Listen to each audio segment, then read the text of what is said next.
Well, it's so good to have all of you out this evening. This is a fundraising event for National Pastoral Musicians and to help them in their efforts. So we're so grateful for your participation and for your monies as well.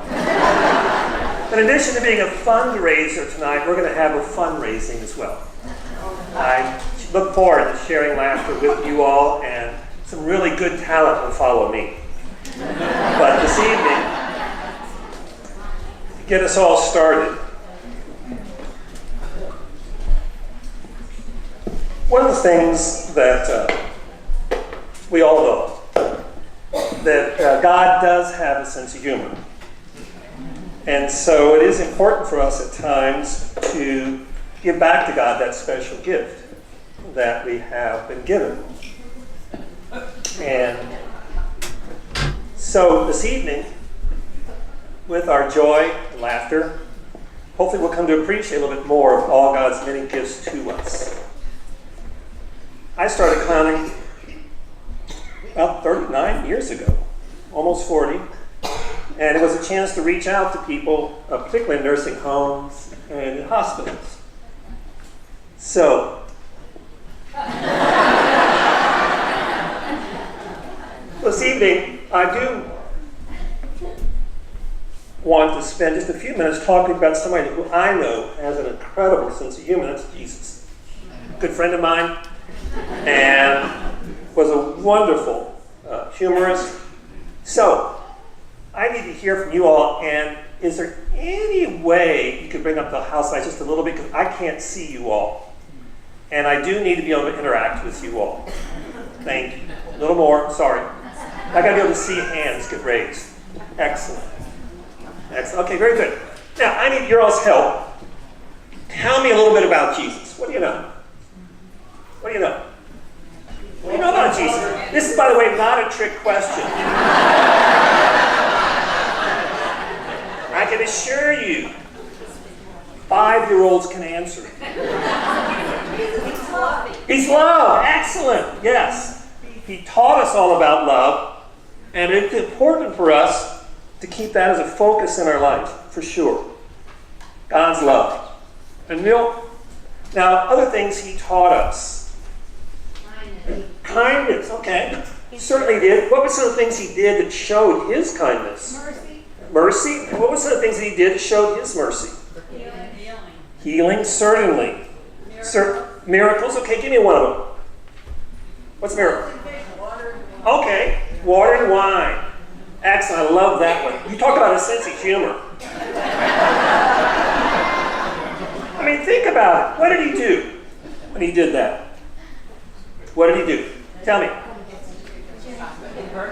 He converted water to wine. But you gotta do the math. How many water jars was it? No, it was 6. It was 6.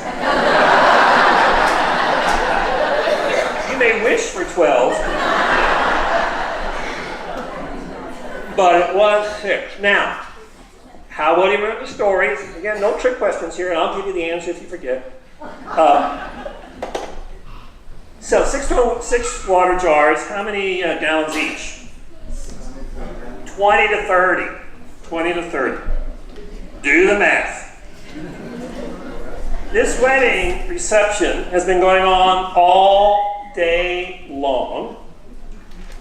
And they're about to run out of wine. Party's still going. 180 gallons more. Think about it. That party went on for weeks. So, Mom, see what I can do? Indeed. I need, at the count of 3, everybody cough, please. 1, 2, 3. Thank you. Yes, it's white lung otherwise. So, he does that. Some other things that he does. What I just did, by the way, is dry my makeup. So, when I get all done with that powder, you can hug me all you want, and makeup doesn't come off. So I do that just to protect you all. All right. Also, it's true even in dunking booths. It doesn't come off. Next, I'm going to go into a little bit of color, and that's an important process. When you look at the white face now, clown's thinking, I'm dying to myself. Pale. Pale. That white skin, you know what that means usually. So you start to come back to life now with color. Now, I started out with developing a face that always had a smile and a happy face to it. But I realized there's times when you can't be happy. So it's important to be ready to serve as you're called.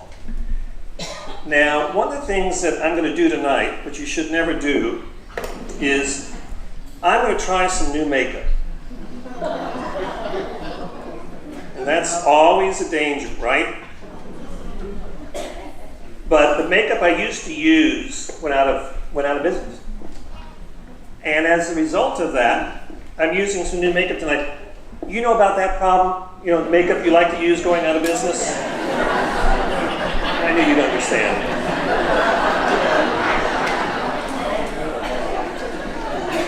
Oh.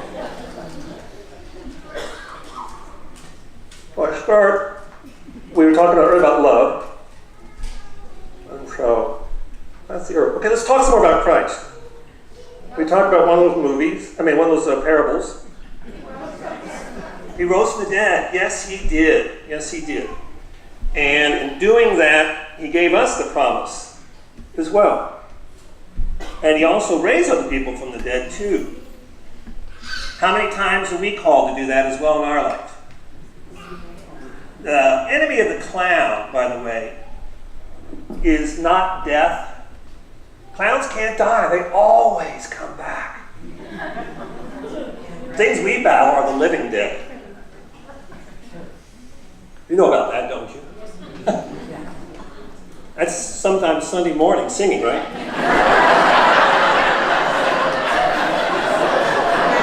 What?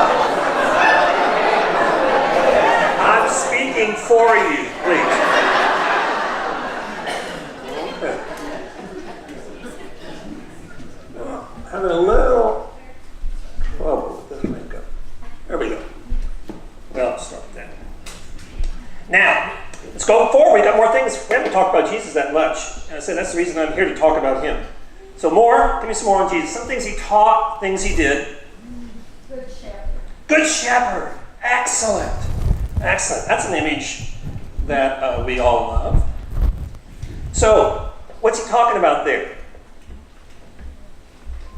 Huh? What's he talking about in the good shepherd image? What's it mean to you? Never leaves. Right. Always there. Lost sheep. And lost too. What do you do with them? Bring it back. Bring them back. Bring them back. Story of our life.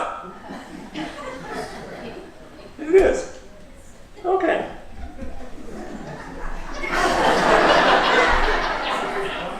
There we go. Well, wait a minute, that moved on me. There we go. This is the new makeup. That's all I got. So, let me get one last time here. You can help me. Ready? 1, 2, 3. And again, I do that just for you all. Just for you all. Where'd my brush go? Okay, some more things about Jesus. Is there healing? Uh-huh. Right. And that hunger wasn't just physical, but it certainly was at times. Whoops. There we go. Healed the paralytic. Held a paralytic. How'd that paralytic get to him? Actually, friends brought him. And again, in that our story. You've got to keep bringing those people to Jesus. Keep bringing them there. Do it in so many different ways. Let's see, one last little touch here. It's a reminder to me, again, about why do all this. He befriended tax collectors. Oh, thank goodness. We got that one. Yes, he befriended tax collectors and sinners. Thank God. Because we count too. I mean, he's a friend of sinners. And the great thing about it was, he went to so many meals, didn't he? And whose the meals were thrown by? Tax collectors and sinners. Jesus is no fool. He knows who throws the best parties. I mean, come on. I love going to parties with sinners. They throw great parties. Okay. One other thing, he got into a lot of controversy. Sorry. Don't lean over. Okay. One of the things that he did also was get baited sometimes with doing some things. And they tested him once, paying taxes or not. So how did he respond to that? What did he have to do first? Well, get to see there, but he did something before he said something. Ask for a coin. Perfect. That's what I need. I need a coin. Anybody got a coin? I need a coin. Any coin. Here's one over here. Any coin. Great. Great. So he does with this coin. He says, whose image on it? This is a quarter. It's got my glass of George Washington, I guess. And from that, he again teaches, as you were saying. Give to Caesar what is Caesar, give to God what is God. The great thing is, and this is his humor, never says he gave the coin back. It's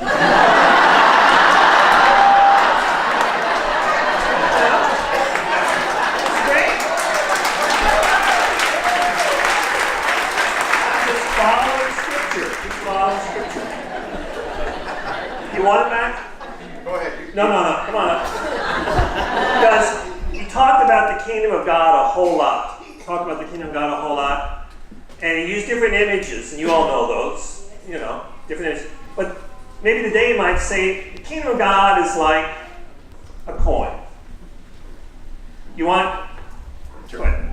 No. You got to try harder than that. Really? No. The kingdom of God is like a coin that you've received already. And it's not going to be held on too tightly. Something to be given away. It's $1. Thank you for your cooperation.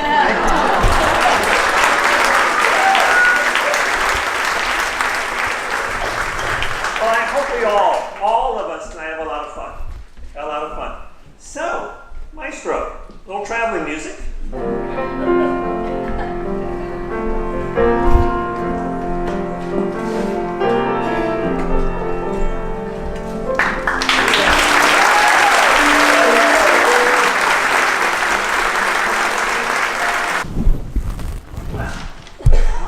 Now, we get on to the real talent. This evening, you may have noticed in the lobby, there were some paintings. And that is a talent. For me, art is stick people, and even that I sometimes mess up. But I do appreciate stick art. But these are real artists. Father Jerry Eichler, come on out. So we got here Father Troy Overton, and Father Jerry.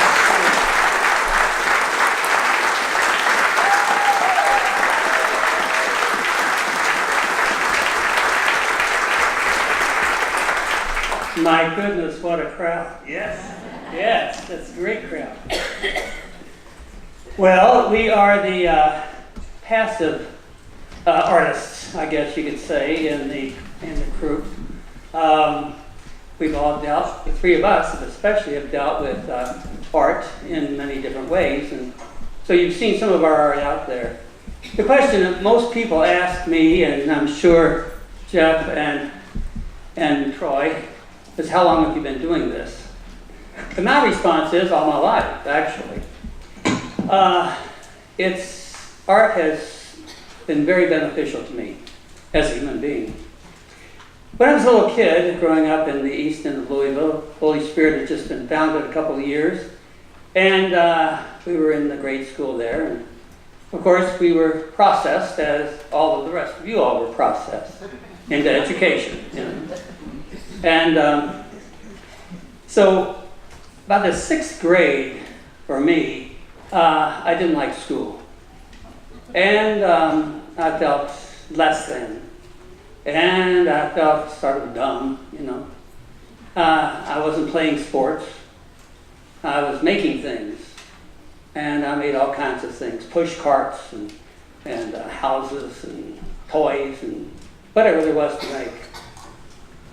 And I had a nun that called me, or an Ursuline nun named Sister Eugenia. And Sister Eugenia knew that I was not a very accomplished reader at that time. And so one day she brought in big pieces of newsprint and she put it on the blackboard. And she said, "Jerry, I want you to draw what you hear. We're going to talk about Rome or the Acropolis or Greece or someplace." And so I went to the blackboard and I started drawing. And it came very easy to me. And I continued to draw. And she instilled in me the opportunity to continue to draw what I hear. And I became the drawer in the class. And then I was known a couple of classes around that Jerry draws. Did you know that? They went to Father Vance, our pastor. And Father Vance, this kid said to Father Vance, he said, "Do you know that Jerry draws?" And Father Vance says, "Yeah, I hear he draws flies." That was very affirming, you know. But as it was, that was all right. I felt good about it, and I did a lot of things like that. I got to high school, went to St. X, and got involved in a lot of things at St. X. I took mechanical drawing and a lot of the other things, and I was beginning to have an interest in architecture. So I thought, well, I get out of high school, I'm going to go and become an architect. And that was my plan until I made a retreat at Gethsemane with the senior class. And then, much to my parents' surprise, I changed my mind. And I told them that I didn't want to go to the seminary. I wanted to go to the seminary. I didn't want to go to architecture school. And so I broke up with my girlfriend. I was chairman of the dance committee. And I was pretty social in those days and went off to St. Mary's College. Well, that was okay. I got through St. Mary's College. It was all right. A lot of good people there. A lot of the priests in our diocese went to St. Mary's College. Went to St. Meinrad. It was fine too. And I started dabbling with painting again. It was on a retreat that I took a bed sheet and put it on a stretcher and painted something. It's hanging down there in the gallery right now. It's the one with Christ and the four evangelists. I painted it about 1956. And it was a takeoff from the artist Rouault, who was a stained glass window maker. And the black lines represent the lead in his technique. I was ordained. Things are going well. Went to Mother of Sorrows. And the pastor there, John Lyons, was a wonderful man. He was strict, but he was a very wonderful man. And one day, he took me aside and he said, "My boy, you ought to be sure that you don't put all of your emotional eggs in one basket." He said, "Develop outside interests, hobbies." And I did. I liked that idea. I didn't know what the hobby was going to be, but I looked around, found something to do besides what I was doing day in and day out. A lot of things were going on at that time in the 60s. Priests were leaving, getting married. I wondered if I should stay around or check out and get married myself. And I was coming home from my day off with a bunch of priests, and I was depressed. What's wrong with me? And then I had a talk with myself, and I decided I wanted to do what I really wanted to do, and I was going to leave that group of priests that were discerning their outcome. So I said, I'm going to go to the Louisville School of Art, which was out in Anchorage.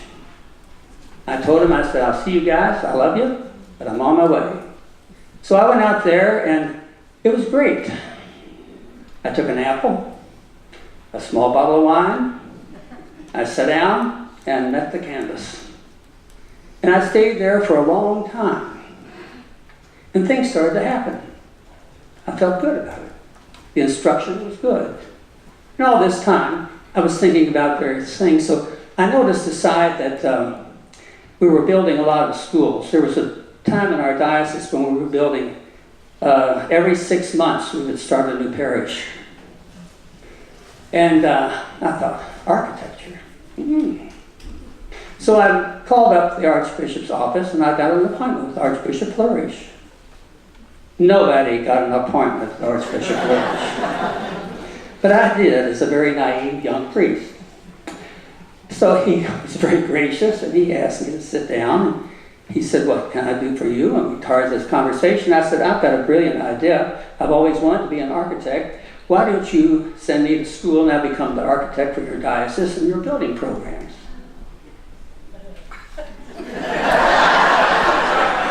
That went on for about 15 minutes. And he said, Father, you go home and you pray about it. I'll pray about it. And don't you call me, I'll call you. Fair enough, Archbishop. Fair enough. So I came back and I didn't tell anybody about our conversation. But I thought to myself, it's a matter of 3 months and he'll call me and then I'll be off to architecture school. Wrong. 3 years later, the phone rang. And he said, are you still interested in graduate school? I said, yes. Architecture? And he said, no, psychology. I said, really? He said, yes. He said, I need a psychologist. We're going to start with the Family Relations Center, and we've got someone studying for sociology. Would you consider studying for clinical psychology? And I thought to myself, well, it beats a blank. So I went off, and that's what I did. And I worked at the agency for about 10 years. All this time, though, my journey continued.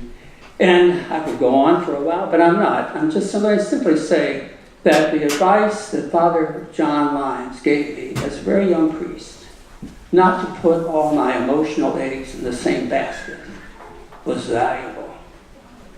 It's very valuable because it gives us a broad experience. And I find in painting, as I continue on to painting, it's a form of prayer, it's a form of meditation, there's satisfaction, and the best painting is always the one you just finished. Sooner or later, you can let the rest go. And luckily, last year, about this time, I had my first retrospective exhibit, and that's where all those old paintings went. Somebody else is enjoying them, and I'm back pumping them out. That's my art story, and I share it with you this evening.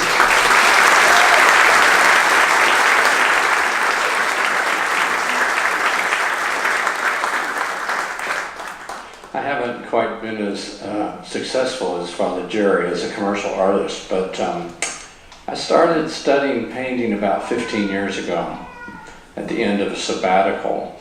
And part of that sabbatical was I went to England and I studied in Canterbury for about 3 months. At the end of that time, I took a pilgrimage back to where my family came from in Scotland.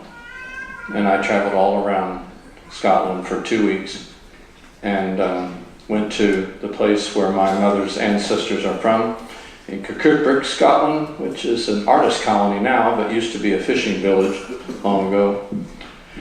And then I took a journey westward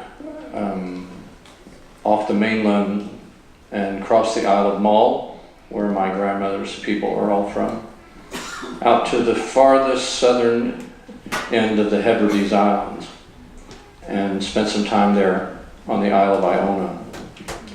And Iona was the birthplace of Christianity in Scotland. It's there that St. Columba, as a missionary of St. Patrick, came and brought the faith to the Scottish people. And the first painting that I did, which is out in the hallway there, it was from a picture, the photograph that I took there. It's called A View from Iona because it's taken from the shore of Iona looking back across the Isle of Mull to the Scottish mainland. It's as close as I can get to America and still be in Scotland. And my aunt, Louise, my mother's sister, spent nearly 40 years doing our family history. And this was before Ancestry.com and all of that, you know. It was typewritten letters with self-addressed envelopes and a $1.50 check fee for some county clerk to send a marriage record back to her in Salem, Indiana. It took her years to accumulate what we can now get in just a few minutes online. And of course, she was never able to make a journey like that. So in many ways, my pilgrimage to Scotland was seeing our family heritage in my eyes, but really through her eyes. And I almost felt like I was doing it on behalf of her in many ways. But one of the things I love about the painting is it obviously brings that back memory to me, but it was the only sunny day that I was in Scotland. It rained for almost 2 weeks continuously. But when I got there and looked out across the sea, I could not believe the beautiful turquoise water that was there. And part of that was due to the sun on the sea, but it's also due to the marine life that grows in that particular part of the northern Atlantic. It's the very end of the Gulf Stream. And actually the water is significantly warmer there because of the warm water coming up from the Caribbean all the way across the ocean, where it turns back and folds into the North Atlantic. But it creates this unique little ecosystem there that is beautifully turquoise. It looked like the Caribbean, but there I was in the middle of Scotland. So most of my paintings are human figure, but that's a landscape. I haven't done too many landscape paintings. I do believe the human form is the most perfect reflection of God's presence in the world. And so I love to paint people. And so it's very therapeutic for me. I have been taking lessons from Winnie Harrison for 15 years, and that's when I do most of my painting. I don't have the kind of quarters at St. Edward's. When I built the rectory, I didn't add an extra room for a studio for myself. So painting is not like, you know, something that you just, oh, I'm going to paint now, and I'm going to get all my stuff out. You have to have it out, and you have to go and do, and then stop when you're not inspired. So it's a little bit of a challenge when you don't have your own workspace for that. But it's a very important part of my life, and it feeds my ministry. So thank you for coming this evening.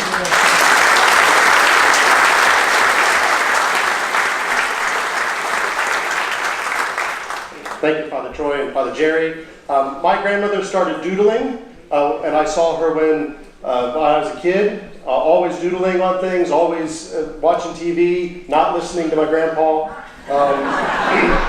She would always be doing that. And Archbishop Kirk, you'll notice in the priest council meetings, I'm usually still doodling. That's sort of a piece of the creativity. That's something that kind of feels like it has to get out, right? It has to be something that you do, or that comes out of you. I know many of the musicians tonight will be doing that kind of a thing where the creativity is something that pushes them sort of beyond themselves.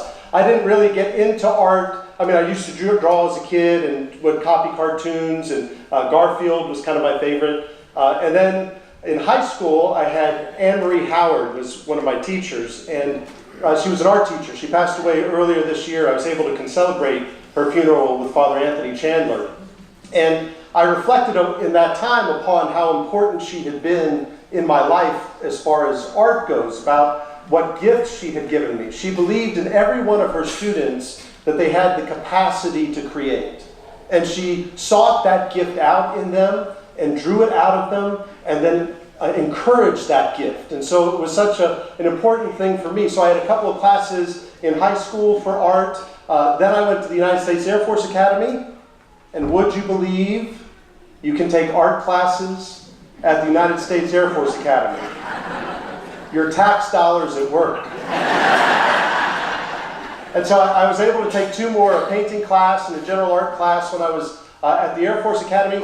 And then again, when I went to seminary in 1996, I took 2 more art classes while I was in seminary. Your church dollars at work. And to steal Father Bill's line, does anybody have a coin? So, but it was always tied to that creativity for me, that idea of being able to create something in some ways new. And Jerry had said it's like prayer to him. It is very much prayer to me, that opportunity, the inspiration that I think is a connection to God and to the Holy Spirit, but also that capacity to create. And that in some ways in our lives, God has allowed us to be co-creators with Him. Many of you who are parents know that kind of sense in a very physical and real way. But for the arts, I think, and painting or music or other things, that's an opportunity to sort of touch into the divine creativity and to be able to share in God's creative capacity. And so, for me, it's always been that opportunity to touch into that and to see the goodness of God through the gifts that He gives. And so, I know we've all had our opportunity to share, but I think tonight is a night about celebrating in some ways that creativity, that goodness, that joy that comes from that, and to encourage that as you sort of appreciate and laugh and kind of sing along, if you do that with us tonight, that's an opportunity for you to reflect on the gifts that God has given you. And where does that creativity come in your life? Where does God invite you into His creative process? And so, thank you all very much for being here. And it wasn't money wasted, right? Tax or church. So thank you.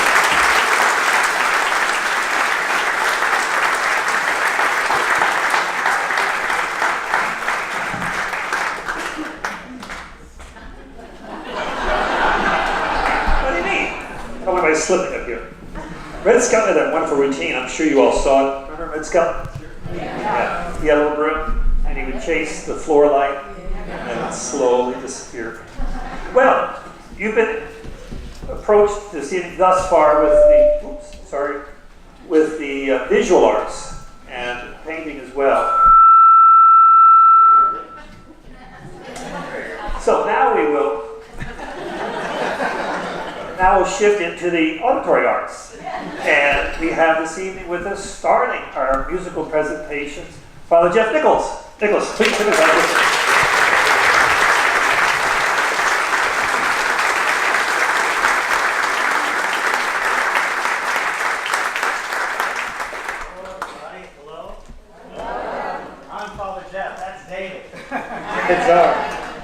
It's good to be with you all here tonight. I got to tell you a story though.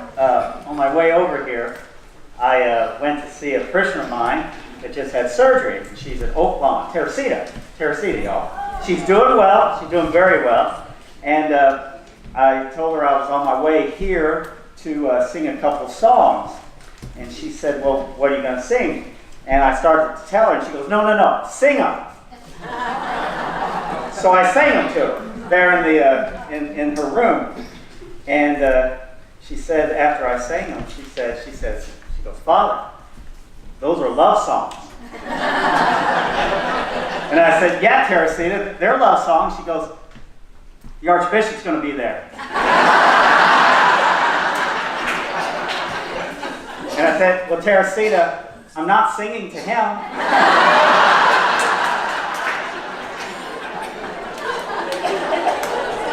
You know, as a priest, we do a lot of preaching. Did you know preaching is the #1 job of a priest? Look it up in the documents. The #1 job is the preaching. So we do it all the time. And I've been doing it for 25 years.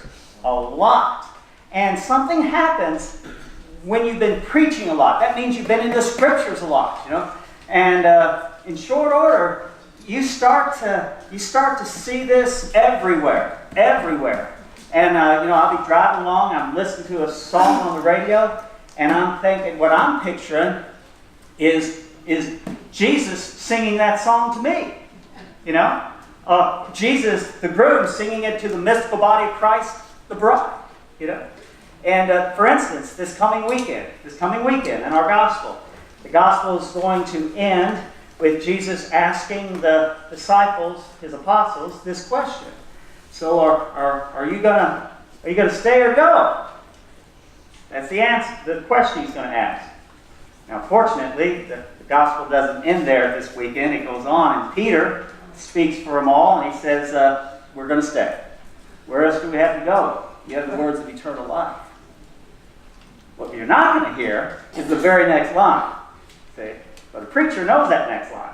That next line is Jesus says, was it not I who chose you? See? Because even when Jesus was asking the question, are you going to stay or go? He already knew his own answer. He's not going anywhere. He's going to stay with us till the last star goes out.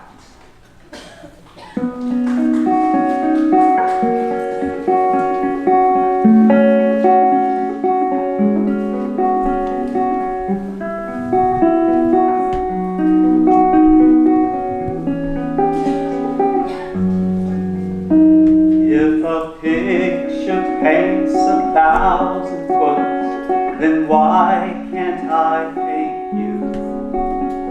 The words would never show the you I've come to know. If a face could launch 1,000 ships, then where am I to go? There's no one home but you. You're all that's led me to. And when my love-filled life is running dry, you come and pour yourself on me. If a man could be 2 places at one time, I'd be with you tomorrow and today, beside you all the way. If the world should stop revolving, spinning slowly down to die, I'd spend the end with you. And when the world was through, then one by one the stars will all go out. Then you and I would simply fly away.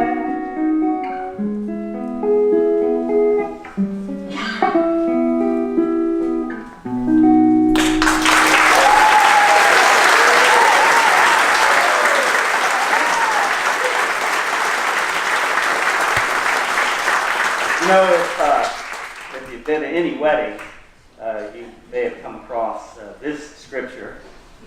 It's from the first letter of John, chapter 4. Beloved, let us love one another, because love is of God.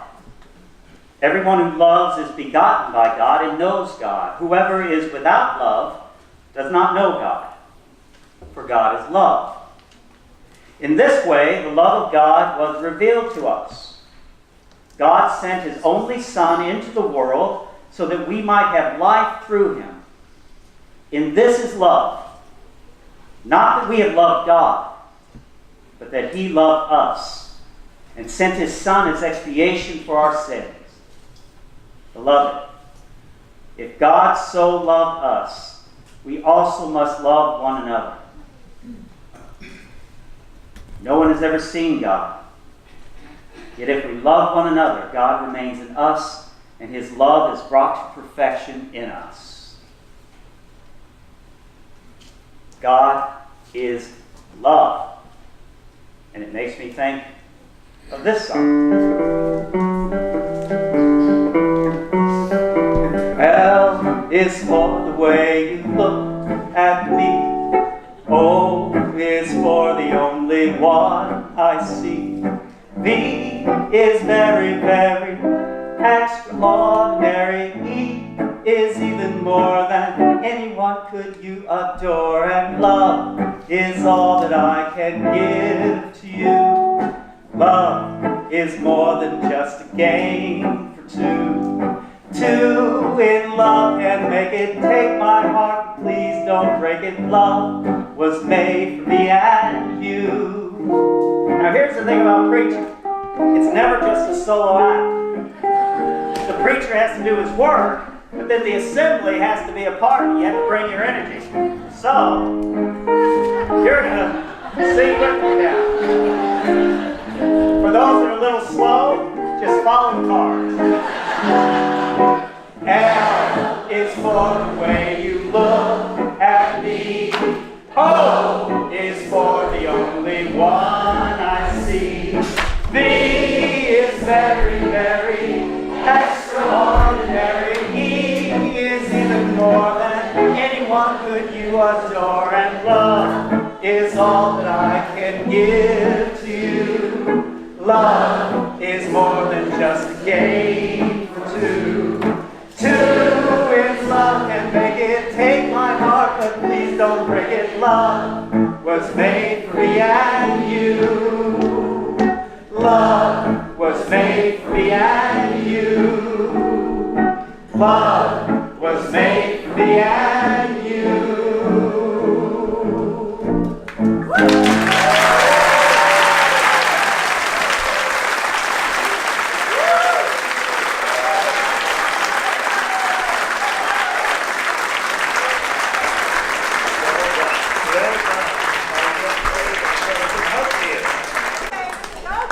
Yeah, you got your fans out here. Groupies? Yes. Well, now we've transitioned, and interesting, we did Picture Paints 1,000 Words. We just spoke to painters, and our music's segue now. Next up, we have Brother Maurice Hayes, and he has a background and interest in country music. So, we'll see if you can guess which country. Maurice.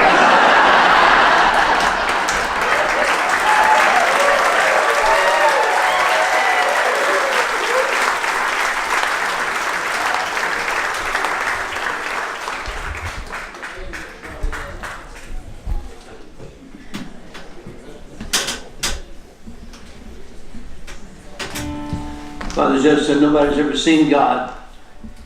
But there's a little girl who was doing her drawing one day, and her mother says, "What are you doing?" And she says, "Well, I'm drawing a picture of God." And the little girl looked at her, and her mother says, "But honey, nobody knows what God looks like." And she says, "I'm not finished yet."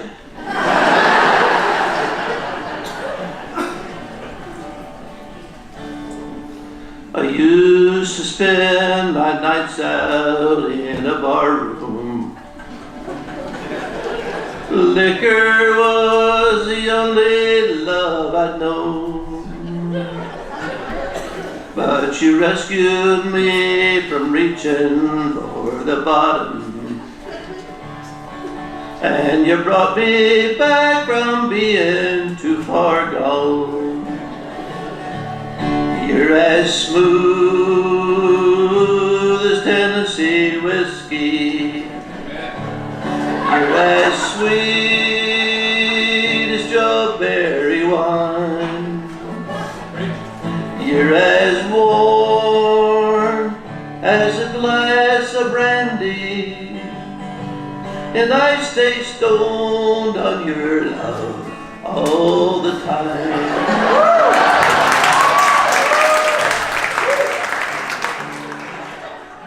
Look for love in all the same old places. Found the bottom of the bottle always dry. But when you poured out your heart, I didn't waste it. 'Cause there's nothing like your love to get me high. You're as smooth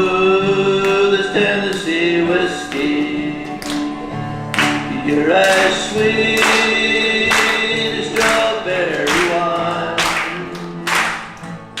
You're as warm as a glass of brandy, and I stay stoned on your love all the time. You're as smooth as Tennessee whiskey. You're as sweet as strawberry wine. You're as warm as a glass of brandy. Then I stay stoned on your love all the time. I stay stoned on your love all the time.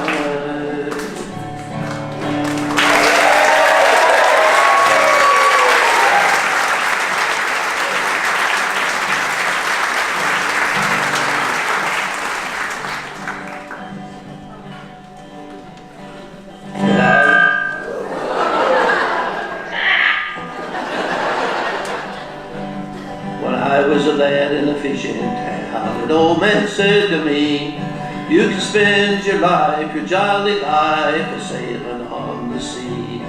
You can search the world for pretty girls till your eyes are weak and dim, but don't go swimming with a mermaid, son, if you don't know how to swim.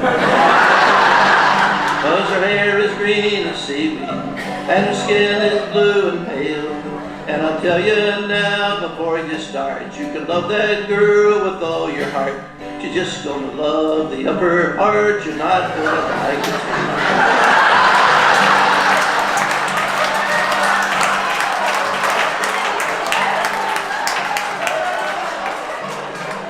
So I signed on to a whaling ship, and the very first day at sea, I seen a mermaid in the waves reaching out to me. Come live with me in the sea, said she, and down on the ocean's floor, I'll show you a million wondrous things you've never seen before. So over I jumped and she pulled me down to her seaweed bed, and a pillow made of tortoise shell she placed beneath my head. She fed me shrimps and caviar upon a silvery dish. From her head to her waist, she was just my taste, but the rest of her was a fish. And her skin was blue and pale, and her face it was a work of art. And I love that girl with all my heart. I only love the upper part.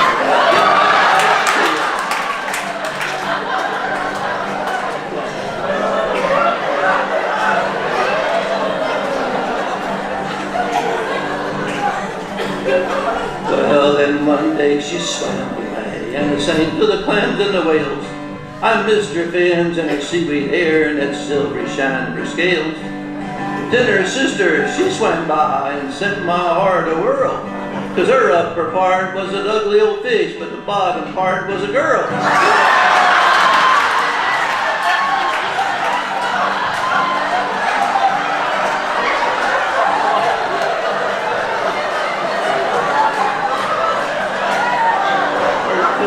Pink and rosy, and her leaves are smooth and pale, and her legs, they are a work of art. And I love that girl with all my heart. I don't give a damn about the upper part.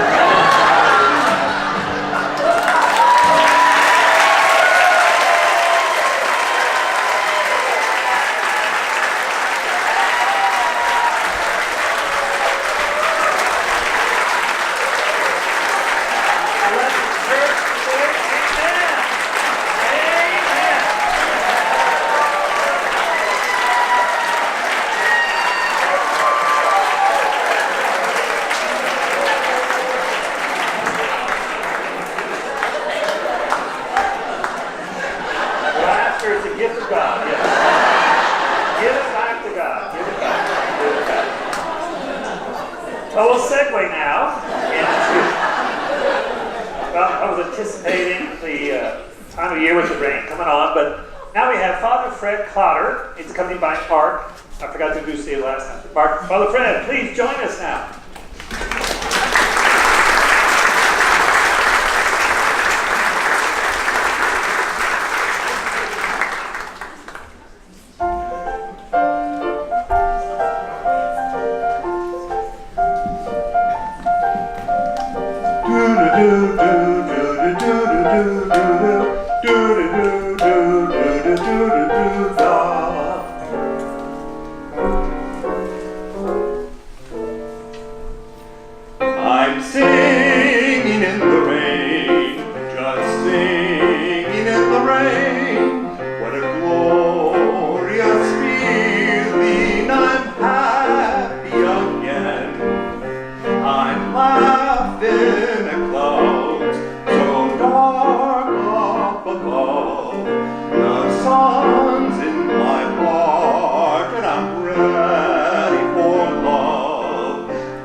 one from a place. Come on with the rain, I've a smile on my face. I'll walk down the lane with a happy refrain, just singing, singing in the rain.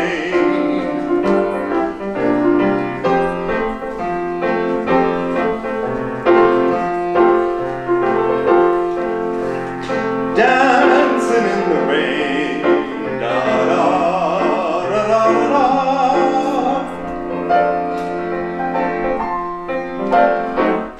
I'm happy again.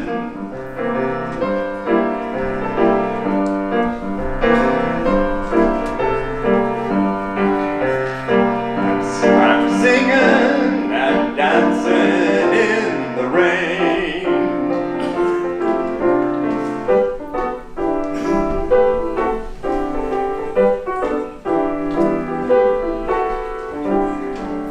I'm dancing and singing in the rain.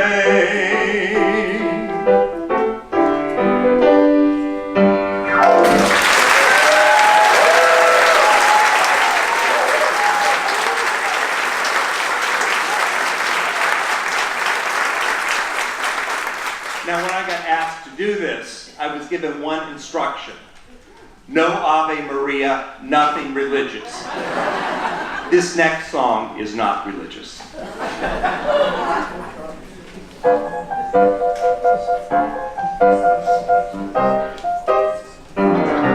When marimba rhythms start to play, dance with me, make me sway. Like the lazy ocean hugs the shore, hold me close, sway me more. Like a flower bending in the breeze, bend with me, sway with me.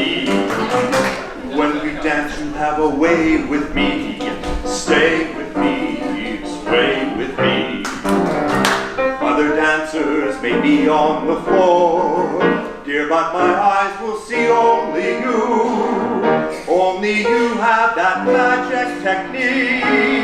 When we sway, I grow weak. I can hear the sound of violins long before it begins. Make me thrill like only you know how. Sway me smooth, sway me now. When marimba rhythms start to play, dance with me, make me sway. Like the ocean hugs the sandy shore, hold me close, sway me more. Like a flower bending in the breeze, bend with me, sway with me. When we dance, you have a way with me, stay with me, sway with me. Other dancers may be on the floor, dear, but my eyes will see only you. Only you have that magic technique. When we sway, I grow weak. I can hear the sound of violins long before it begins. Make me thrill as only you know how. Sway me smooth, sway me now. Sway me smooth, sway me now.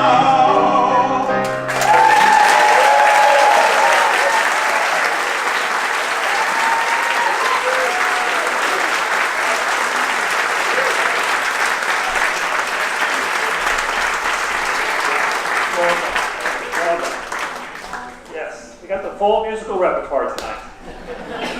Well, we're going to take a little intermission right now. Of those you might need to wet your whistles, still liquid libations available out there. It'll be a 20-minute intermission, so about 25 after, please be back in your seats. And we'll continue on with this great, wonderful musical introduction.